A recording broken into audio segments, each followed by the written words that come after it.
So paano nga ba gamitin tong AR technology ng first ever Toycon collectible card, no? Quick background lang, si Fred of Pocket Portal Manila, I was able to meet him last year nung December Toycon and we discover his technology.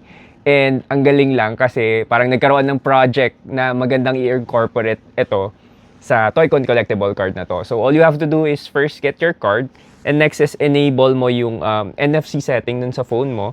Tap the card and you will see a website NFC tag. Click on it.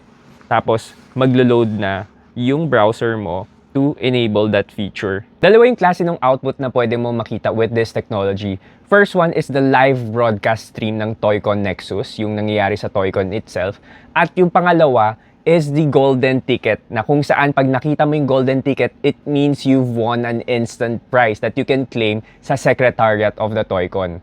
So aside from having this first ever Toycon collectible card na to, may chance ka rin manalo ng instant prizes courtesy of Toycon. So good luck at hopefully makakuha kayo. Yun lang.